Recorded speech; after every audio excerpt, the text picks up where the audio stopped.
Welcome to the podcast Scattered, one person's search for the story behind scattered remains. My name is Yvonne Chorlin. I'm a physical anthropologist and archaeologist. In other words, I like dead people. In this podcast, I speak about searching for and the discovery and recovery of dispersed remains from outdoor contexts. I offer new perspectives and insights directly from the mouths of researchers, as well as experiences of people who work with remains. All of this aims to provide you with valuable information on a subject that isn't talked about, doesn't seem to be a priority, and that is very understudied. I hope you enjoy. All right, so I am here with Sarah, and I'm going to mess up your last name, even though it looks very simple. Lockyer? That is correct. All right, I got it. Sarah Lockyer. I usually don't attempt it. I usually have people say their name so that I can get, because you know how to pronounce your name, you know your job title. So I just, turn the episode over to you kind of thing. So I will turn it over to you now. Please let everybody know your job position and who you work for and what you do. So my name is Dr. Sarah Lockyer. I'm the Casualty Identification Coordinator for the Canadian Armed Forces and Canada's Department of National Defence. So my job is mandated to address and oversee the investigations into the newly discovered skeletal remains of possible Canadian service members who died during the First and Second World Wars, as well as the conflict in Korea. Another part of my job is also linked to overseeing the investigation into those where sometimes somebody will submit us a report saying that they think that an unknown soldier buried in grave X is soldier Y. And so we see if we're able to do some historical research to identify the occupant of that grave. So there's two different types of investigative avenues. But I oversee the casualty identification program so that those newly discovered skeletal remains can be identified before we bury them, and then see if we're able to change some headstones to one with a name on it. So quite a bit of a long explanation. That's awesome.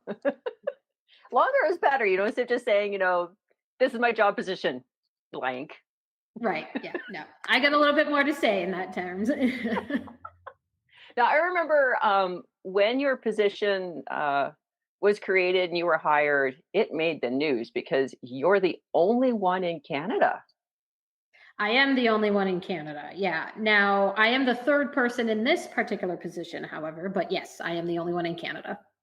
And I remember when I first saw that this position was created. I can't remember what the news, who the position was being occupied by, but I do remember when this position was created and there was headline news and all that kind of stuff, and I was like, oh my God, that's my dream job. I think every biological or physical anthropologist in the country at that time was saying the same thing. Oh my God, that's my dream job. Highly likely. Yeah, highly likely. You are the envy of all. Well, I don't know, because, it is still, a job, and I have bosses just like everybody else. So now so just to back up, Sarah and I had a bit of a conversation when I visited Ottawa. Was that end of June?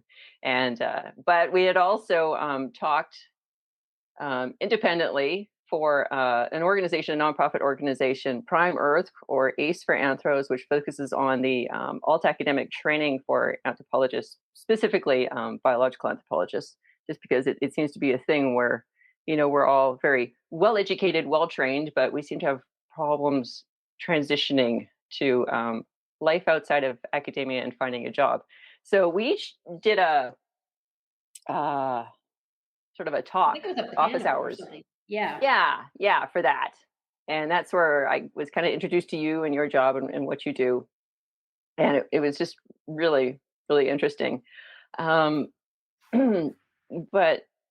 yeah, I'd like to, if you could just maybe a thumbnail sketch of how you got into this position, kind of, your life story, academic life story in a couple minutes. So I took a bit of a non-traditional route, I guess, because when I went into graduate studies and then my PhD, academia was never the goal for me. Like I really didn't want to teach. I just it's not something that interested me. But then when I finished my PhD, I went 2 years, trying to find a job because, as you explained, went into that lovely kind of position of qualified for nothing, but overqualified for everything, which is like a really special place to be in. And I knew someone in Ottawa who knew someone who was looking for an executive assistant.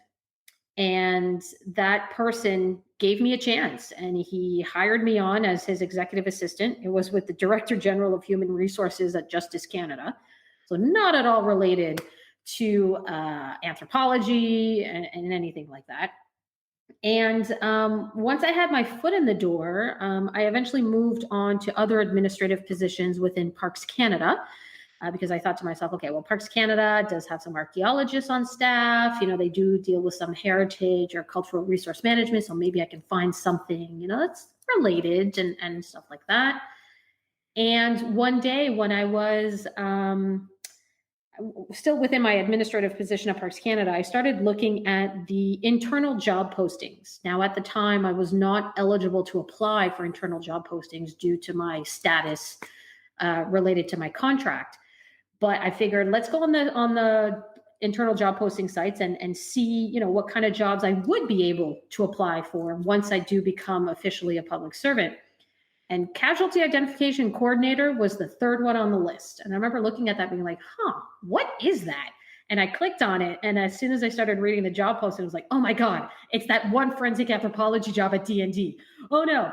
So what I ended up doing actually is reaching out to the human resources person who was on the job posting. And I explained to them that, look, I'm not eligible to apply, but I'm very well qualified. I'm fluently bilingual. I'm in Ottawa and I'm very interested in the position. So I don't want you guys to, break the rules because I'm not eligible to apply, but I would like to speak to the hiring manager just so that they know that I'm in the area, because the job posting was for like a 10-month acting assignment. So I figured, okay, somebody went on sick leave or maternity leave or something like that. And so they put me in touch with the hiring manager, and I kept in touch with them for a good year. And after about a year of just keeping in touch with them, they offered me the position on a temporary 1-year contract. And then after about 11 months of that 1-year contract, they offered me the permanent position. And here we are today, 6 years later. Fabulous. Well, it's great to know that. Yeah, like so many of us, you didn't have that traditional route, through academia and then continuing into an academic employment. And that, you weren't afraid to kind of do this, I don't know, route where, let's just see what's out there and get a job and go from there and see what comes up. Yeah, and for this particular position, like, yes, I didn't apply for it, but at the same time, I was like, I have to let these people know that I'm there and that I'm available because things could change, right? And so yeah, and I think it's really sort of taking a bit of that extra step or that initiative of just emailing people and maybe just saying like, look, I know I'm not eligible, but I'm qualified and I'm interested. Are you willing to chat about it? And stuff like that. And in this case, it 1 year later, when I was officially a public servant by that point because of the type of contract that I had at Parks Canada, it ended up working out, and here we are. So awesome. And I find that that's kind of the perspective you need to take in academia too. You see something, a study interesting that somebody else is doing, and you're like, wait a second, I'm really interested in that. I'm just going to reach out and let them know that, hey, I'm here. I'd really like to help out. Can you use me? Yeah. Or this is just really cool. Can you tell me more about it? And then you just start chatting with that person, and then who knows what kind of opportunities could present themselves just because of that one email. And this is really cool, right? So. Absolutely. So let's get into a little bit of what you do in your job. So you mentioned the World War I and II and the Korean War. So do you have a typical day? What does your typical day look like? My typical day is quite boring, and I know that's not what a lot of people want to hear. But I'm either working from home now because of the COVID situation, or I'm in the office because our office is open and available to anybody who wants to go in.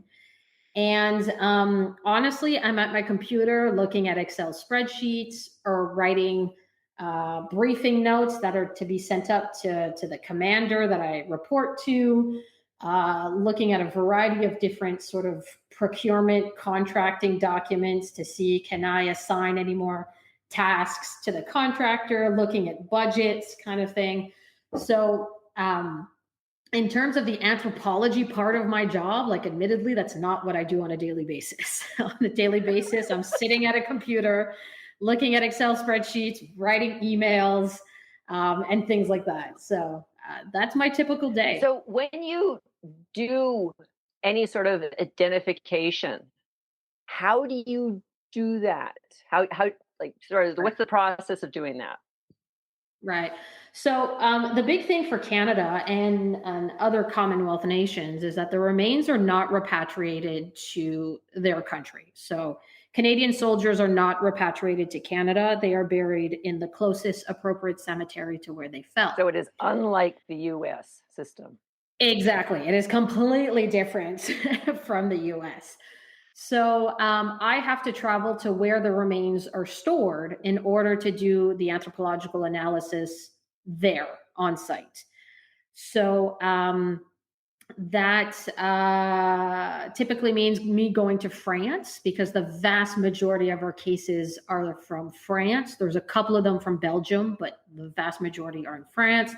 And Commonwealth War Graves Commission has a storage facility in northern France where they hold all the human remains that have been discovered in that area. So I travel to France and do my analysis from there. And I do bring back a sample for DNA testing back with me to Canada. And that's done here in Canada. And all the sort of investigative process. So like the history to figure out, okay, who died in that area and who went missing.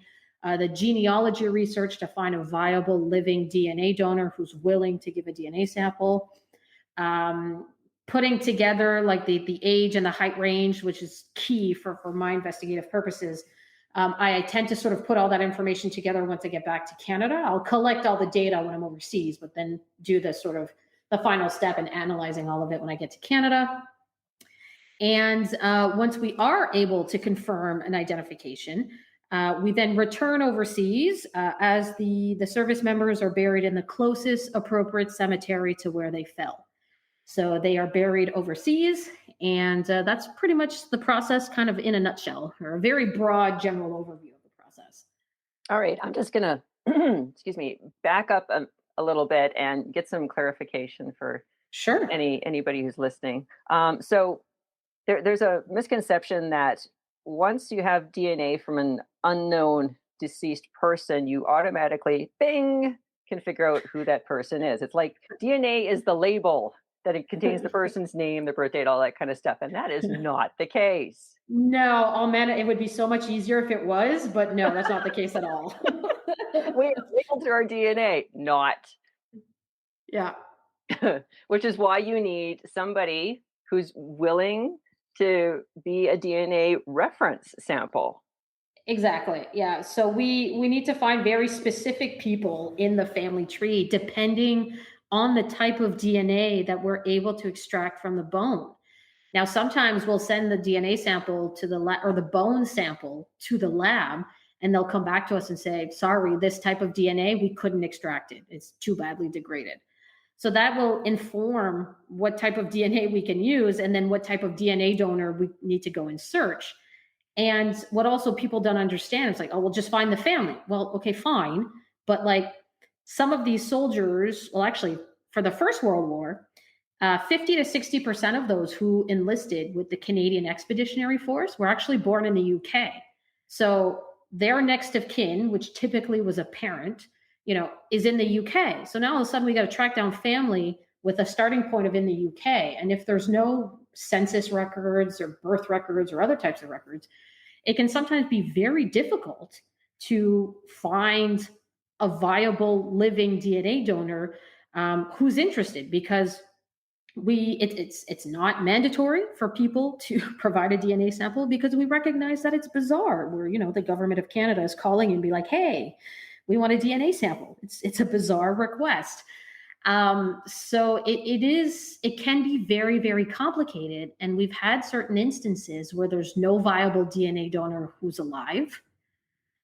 Or we've had instances where the last living donor with that type of DNA that we need has refused to give a DNA sample. So while DNA analysis is great, it's a fantastic tool, it's not as simple as what television shows make it out to seem. So, can you give some examples of situations where the DNA donor may refuse to provide a sample? Sure. Typically, the most common that we get is we'll be talking to someone and asking them if they're willing to give a DNA sample. And they're like, look, it makes me really uncomfortable, but my other family member would be very willing to give one. Is that okay? And in that case, not a big deal. Great, fantastic. But we've had other situations where, for example, a DNA test kit was sent out to an individual who had agreed to give a DNA sample. And it's a swab on the inside of the cheek, right? So it's not invasive, it's not painful. We cover the costs, so there's no cost to the DNA donor. And so a DNA test kit was sent out to this person. And about 2 months later, I get the DNA lab sending me a message and said, "Hey, we still haven't received the DNA test kit from candidate A." Okay, fine. So I'll email that person and I sort of ask them, like, look, like I just got a note from the lab. Do you have any concerns? Is there anything you want me to address? And they got back to me and said, "Yeah, when I got the DNA test kit, I got really uncomfortable. So I just threw it out, but didn't tell you." Okay. Okay. And then that person was like, "But my child has convinced me to do it anyway. So please send a second kit." Okay. So I went back to the DNA lab and said, "Please send a second kit to this person." Same situation happened again, where 2 months later, the DNA lab said, "Hey, we still haven't received the DNA test kit from candidate A." So I sent another email again and said, "Hey, just a heads up, like the DNA lab is asking, where your DNA test kits? Are there any problems? Do you have any concerns you want me to address?" And the response came back, "I'm no longer interested in doing this. Don't contact me or anybody in my family ever again." And then that was it. So I'm not quite sure exactly what happens. And we, of course, have to respect that person's wishes. But then it took another 2 years to find another viable DNA donor for that soldier once that person had declined. So it can be complicated sometimes. That's very interesting. So, you have no idea, no clue as to what this person is going through emotionally. No, exactly. Yeah. They didn't provide an explanation, which is perfectly fine. It's their prerogative on whether or not they want to provide one. But it's like we have no insight as to why they said no, right? And it's not a big deal. Like if somebody doesn't want to participate, that's perfectly fine. But please tell me, right? So then I can actually move on. But with this individual, we wasted like 6 months because the first time around they threw it out but didn't tell me. And then the second time around, they waited until I reached out again 2 months later, right? Rather than just telling me, "You know what, I've changed my mind. I don't wish to do this anymore," which is perfectly fine. But, when they don't tell me, it wastes a ton of time, right? When we could have been focused on finding somebody else. So, Yeah, it's interesting that there's, probably a slew of emotions going on with that person, not only discovering that a relative, his potential relative has been discovered overseas and then being contacted by the Canadian government. exactly. All of this stuff, it's very, can be very overwhelming and can dig up all sorts of emotions that people just aren't prepared to deal with. Yeah, absolutely. And like I said, it's a very bizarre request, right? We're calling for your DNA. Like, who gets that kind of phone call? Not very many people. So we do actually spend quite a bit of our time reassuring people that we contact that we're not scammers. We don't want their money, that the Casualty Identification Program is a legitimate program within the Canadian Armed Forces. So that admittedly is one of the reasons why I do as many media interviews as I can, so that when people are kind of hesitant or they're like, what are you talking about? We're able to send sort of like national news articles, from CBC or CTV and things like that, to alleviate any fears and concerns that these people may have that, we're not a scam, like this is legit. So. And from what you've just said, it really does sound like the coordinator part of your position, you are coordinating so many pieces of the puzzle. The anthropology is but one piece of that puzzle. Yep. And it's a very small piece, to be honest. It's a very small piece of the puzzle. So you mentioned, so finding potential DNA donors. It sounds like there's historical research as well. You mentioned census records. Yep, exactly. How are these people, these remains found initially? Is that a part of the puzzle as well?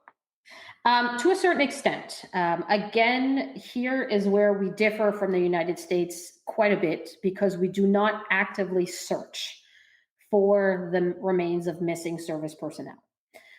The reason being is that records from the First World War are not precise. Like sometimes we'll get a grid reference, but those grids are like kilometers square, right? So that's a huge amount of area to cover. And at the same time, in France and in Belgium, like the land is just absolutely filled with the remains of missing soldiers, unexploded ordnance, and things like that, right? So you scratch the surface and you'll find something.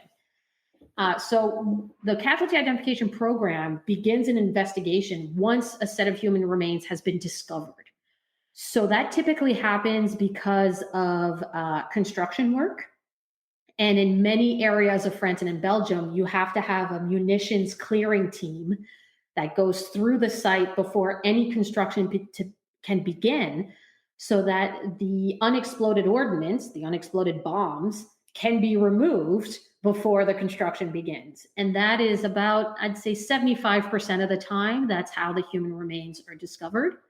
Other times it's farming activity. Sometimes they're found through a planned archaeological dig that was scheduled to happen before construction.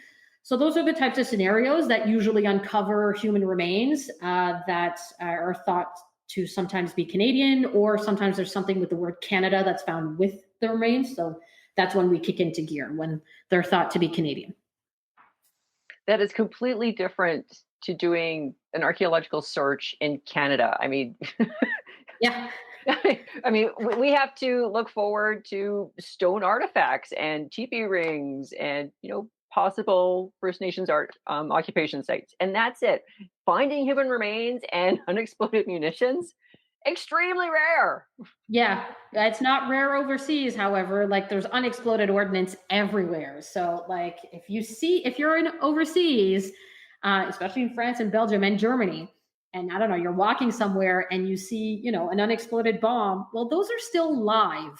Do not touch those. Leave them alone and let the ordnance people deal with that. But it's everywhere. And just to give you an example, we're planning on burying 4 Canadian soldiers at a cemetery in France in 2018. And in the run up to that burial, it was in a Commonwealth Workers Commission cemetery. So they will dig the graves, in like the week before to get ready for the event. And during that process of digging those 4 graves, they found unexploded ordnance within the cemetery grounds. So everything had to stop. The munitions clearing team had to come in and make sure that the entire site where we were digging those graves to bury the soldiers was free of any unexploded bombs and things like that. So it's everywhere. It's absolutely everywhere. Oh, I'm sorry. My morbid humor is kicking in. That's totally okay. But digging like a grave and whoops, nope, sorry, this one's occupied. Move on. Yeah, it's occupied by a bomb. We got to move on. Yeah, exactly. And like you said, it's not something that you typically encounter in Canada. However, I remember there was a news story a couple of years ago, but like a year before COVID or something like that, where in a house, somebody had found a rather large bomb from the First World War. So somehow somebody had managed to bring that from Europe back to Canada, and it was in a house in London, Ontario. And the occupants of the house just decided to put it with the garbage so that the garbage people could pick it up and take it away. Right? Oh So, my God. I know.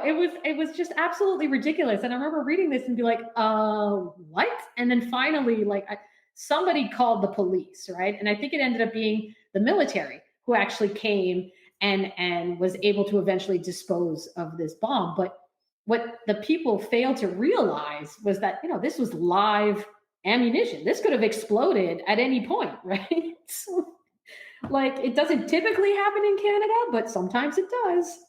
That's crazy. Holy smokes. Yeah, I know, right?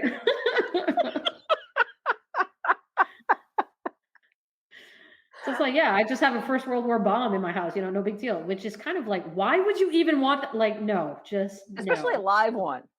Well, yeah, but a lot of people don't realize that they are alive. So with the human remains, many times bullets are found, right? Sort of not the bullet casings, but sort of live rounds of ammunition. So those are immediately destroyed for safety purposes. But yeah, constantly finding that with the remains that are discovered overseas. So on that note, let's say that human remains are discovered overseas. There's, they've taken care of the munitions, and there's a bunch of individuals that were impacted by this bomb, and you've got commingled remains. You've got a number of individuals, fragments. People often imagine that, skeletal remains, everything is articulated, everything is in anatomical position, everything's where it should be. But in this case, it wouldn't be. There'd be scatter, fragments, commingling of several individuals. Are you involved in that recovery and sorting through all that to figure out who is who and who belongs to what? Right. When it comes to the recovery, no. But my colleagues, I have two colleagues at Commonwealth Workers Commission who work in France who are trained bioarchaeologists. So they're the ones who will go out and do the recovery. But in certain instances where sometimes you will get commingling, so by the time I get to the remains and start sorting everything, I'm like, oh, I've got a minimum number of individuals here that's more than one. Okay, so then I'm the one who starts kind of putting things back together and trying to reassociate remains to differentiate the individuals. So that part of it, yes, I am involved in that. But the recovery itself, no. All right. Yeah, that's what I'm finding with especially people over in the UK and Europe, that there seems to be a distinct separation between those people who work in the lab and those people who work in the field, between the identification in the lab and the search and recovery in the field. And that sounds like that's what's going on here as well. Well, that a little bit, and at the same time, it's more like of a practicality point of view, because it's not like they can just stop their work and then call me here in Canada for me to get on a plane the very next day to make my way over there, to eventually make my way over there so I could be part of the recovery, right? So from a practical standpoint, it just does not make any sense for me to be part of that process because I'm not there. I'm not on site. Right. So. But they do have, like you say, biological anthropologists over there that can assist with the recovery. Yes, exactly. Right. Got it. So what about, so you're saying that, pretty much anywhere you dig, particularly in France and Belgium, there's human remains, there's unexploded ordnance, what have you. What's the involvement in the communities, in the neighborhoods? Do you are recovery efforts, or are they watched and observed by the neighborhood? How involved is the neighborhood? Do next of kin, are they, when they're notified, do they fly over? And, is it just for the burial that the next of kin may appear? I'm just wondering about, those people that are not involved in the discovery, recovery, and identification process, the general public. what's your interaction with them? How are they dealing with all of this? From my understanding, when it comes time for the recovery, like if something has been discovered, it's not necessarily publicly announced, just sort of to make sure that the recovery can be done quickly and efficiently, and that there's no photographs of the human remains that, make its way out to the public out of respect for that individual. But in terms of like next of kin and the general public, now, sometimes I'll interact with the general public when I'm searching for DNA donors. So I'll let them know that I'm trying to find DNA donors because Soldier X is a potential candidate for, 3 sets of remains that we're looking into. So we need to find DNA donors for that. So people tend to be quite surprised to learn that, 1, the Casualty Identification Program exists, and 2, that the skeletal remains of Canadian soldiers from the First World War and the Second World War are still being discovered today. In terms of the next of kin, sometimes when we reach out to them to sort of let them know that their ancestor has been identified, you'll have a variety of different reactions. And the same can go for DNA donors as well, where you'll have some individuals who have no idea who we're talking about. They have never heard of this particular soldier. They had no idea they had a family member who died in the war. This tends to happen when the DNA donor and the next of kin is quite far removed from that person, which can kind of make sense. Now, sometimes you have some families who know immediately who I'm talking about, and they're like, oh yes, Uncle Johnny. Grandma always used to talk about her brother, and we have his photo on our walls at the house, and blah, blah, blah. So you'll have families who know immediately who I'm talking about, know the entire family history, know everything there is to know about this soldier, have tons of photographs that they're willing to share with us, and are just delighted to hear that, the fact that their ancestor was found and identified, they're just delighted with that news because they never anticipated that this would ever happen, right? And sometimes you'll have people who are somewhere in the middle who are not quite sure, but they remember some family stories and things like that. So you'll get a range of reactions. 9 times out of 10, they're positive. But I do remember one interaction with an individual where I believe they were a viable DNA donor, but they had no idea who I was talking about. They had no idea what the First World War was. They had no idea. And this person, I believe, was in their 50s or 60s, right? So I'm not talking like a 10-year-old here, which you would understand that. But like a 50 or 60-year-old individual had no idea what the First World War was. And they're like, what war are you talking about? I'm like, the First World War? When was that? And I had to sort of give them an indication, well, it happened between 1914 and 1918. And then their question to me was like, well, why does it matter? Why are you even bothering trying to identify these people? And I was like, okay, thank you for your time. We'll move on and try to find somebody else, right? So that, to my memory, is the only sort of real negative reaction that we've had. Like I said, we've had some negative reactions to the request for for donating DNA. But in terms of just general public, that was one of the more negative, slightly bizarre situations that I had encountered. I'd never encountered that before. So. Wow. But most people, it's interesting, and it's a bit of a sort of you have to wrap your mind around it a little bit, because yes, at the end of the day, we're doing a burial, a funeral, which are typically sad and somber affairs. But for the vast majority of these families, these are happy occasions because their relative, in most cases, have been found more than 100 years after their death, where before this individual did not have a gravesite, and now he's going to get one and a full military burial. So these situations tend to be happy more so than sad for the vast majority of families that I talk to. So this really is answers. This is closure for the family. Exactly. Yep. It's the conclusion of a mystery, a big mystery. Exactly, because for most of them, they're just that's the thing. Their ancestor died and was never found, right? So, and for the First World War, there are thousands and tens of thousands of soldiers from the First World War that is unfortunately the reality of their death. They died in combat, never to be seen again. So what kind of numbers are we talking about here for First and Second World Wars? Well, for Canada, For the First World War, there's about 20,000 Canadian service members who are missing and have no known grave. For the Second World War, it's between 7,000 to 8,000 Canadians. And in Korea, there's 16.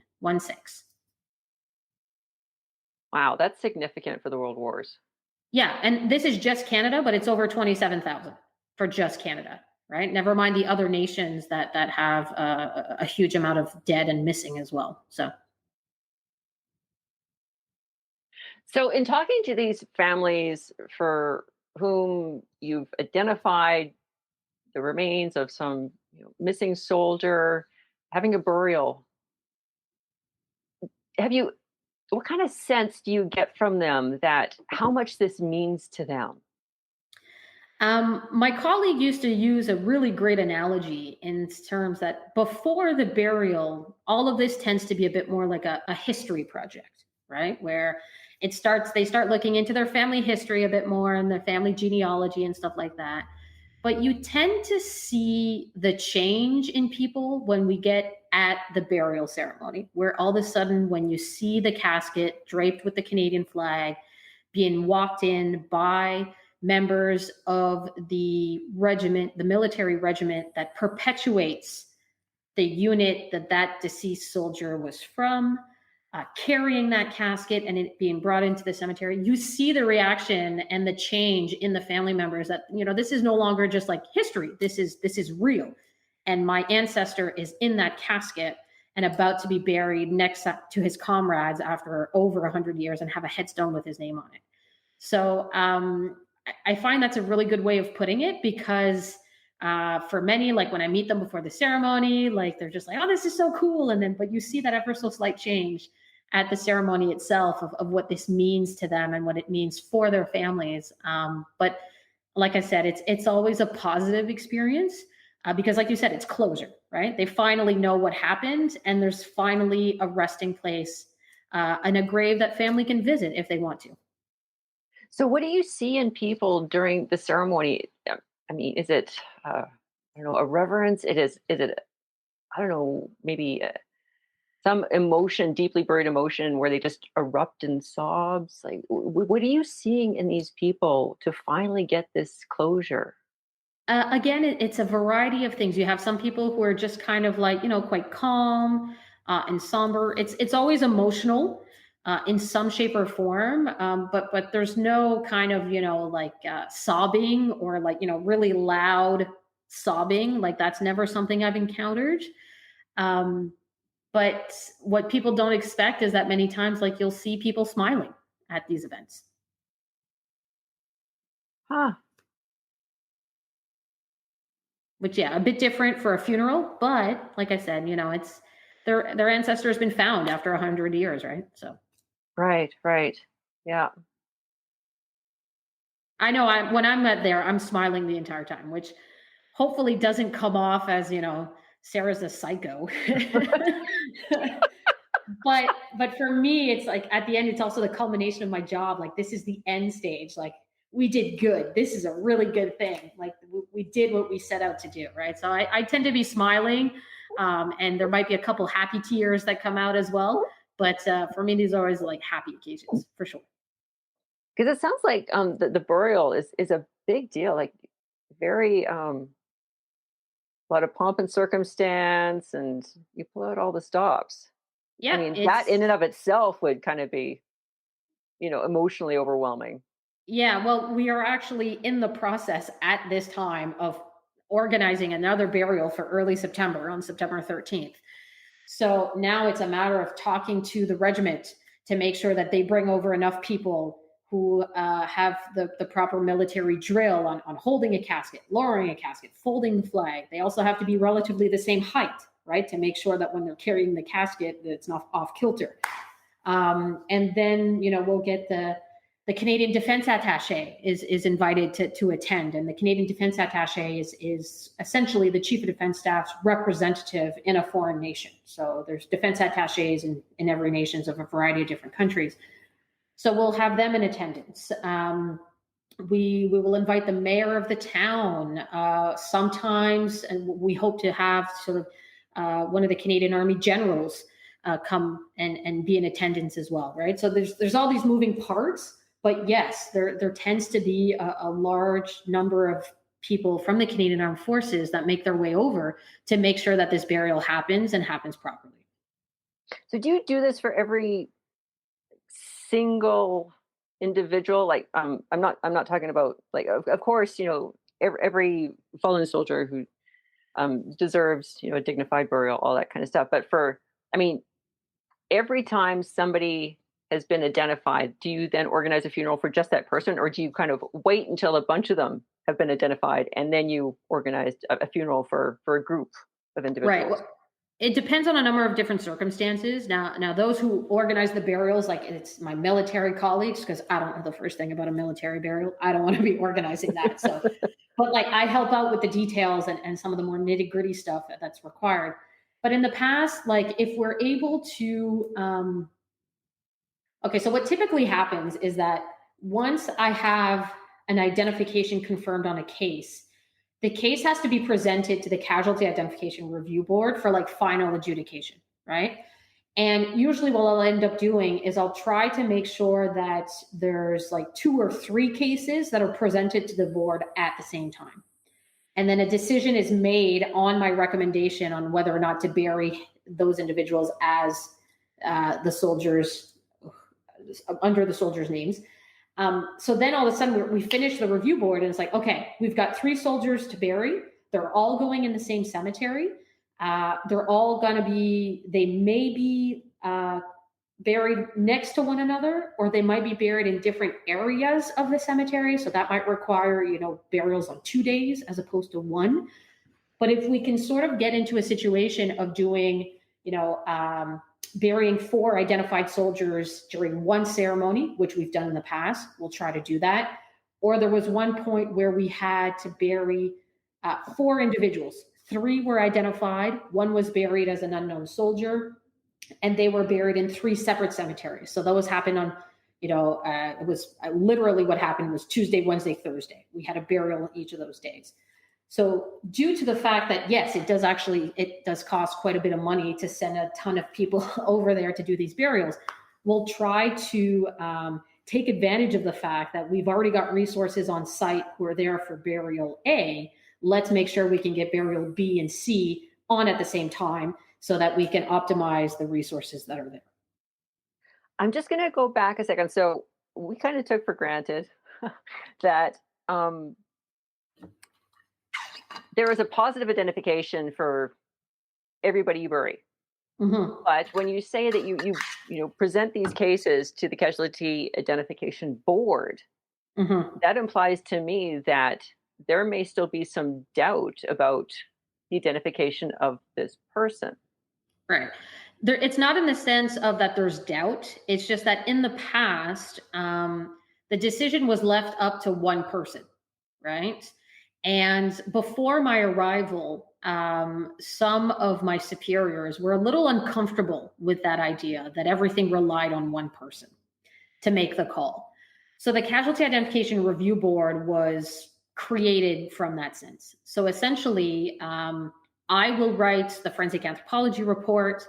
The historian who has done the historical research for that particular case, that gets added on as annexes. The DNA sample results gets on as annexes and all this extra stuff to bolster my recommendation. And then I lay everything out and say, here's why I recommend that skeleton A be buried as soldier X.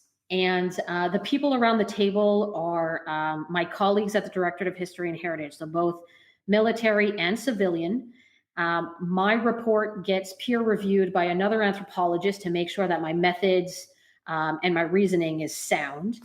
And then we review all of the evidence and then sort of take a vote on my recommendation.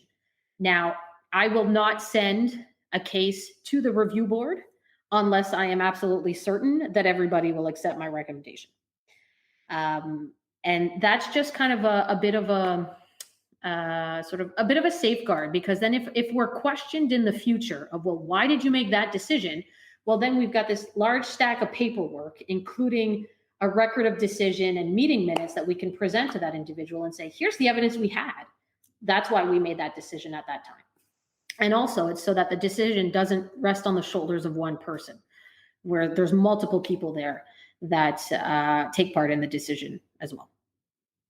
So it's kind of like with the DNA, people thinking that as soon as you get DNA from this unidentified individual, then you know who they are. You need to collect the clues, collect the evidence so that you can approach a positive identification and say that we are, 99% certain that these skeletal remains are this person. Exactly. And even with DNA, like I have quite a bit of false positive results in my files when it comes to DNA, right? So I have to be able to explain those false positives to others within the board who are predominantly historians and military members who don't have much of a scientific background, right? So I have to be able to convince them, and I have to lay out everything in such a way to convince them that this is this person, and here's why, and why we should bury him under that name. Very cool. All right. Well, I'm conscious of our time. So because you are very willing and engaged with media and letting everybody know who you are, what your position is, that it's legitimate, is there anything that you would like to say? I'm going to open the floor up to you. Well, quite frankly, the biggest reason why I do these types of things, and also why, like you said, do as many type of media interviews and all that stuff, is to increase the awareness of the fact that the casualty identification program exists, because far few people, like not enough people within the general public or even within the Canadian Armed Forces, have an idea that the casualty identification program exists, right? So, and my hopes with doing that is that, if it then becomes something that people have heard of, or, they saw one of our media posts about the burials that we've done, or whatever the case may be, then, they might not hesitate when we sort of call them and ask them for DNA, right? So it's all in kind of in that spirit of trying to increase the awareness that, the program does exist. There are people that are trying to identify these soldiers over 100 years after their deaths.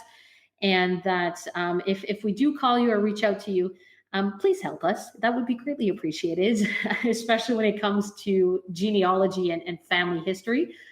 Because sometimes when speaking to the families, that the amount of information that they have is absolutely invaluable, and there'd be no other way for us to be able to get it, because it's not something that you'd be able to find online. So in light of that, I'm always happy to talk about my job and happy to answer any questions if anybody has any questions after this podcast. And at the end of the day, that's why we do what we do. It is. Well, fabulous. Thank you very much. Oh, you're welcome, Robin. I hope you've enjoyed listening to this episode. Please leave a rating or review and share this episode and podcast with your friends, family, and colleagues.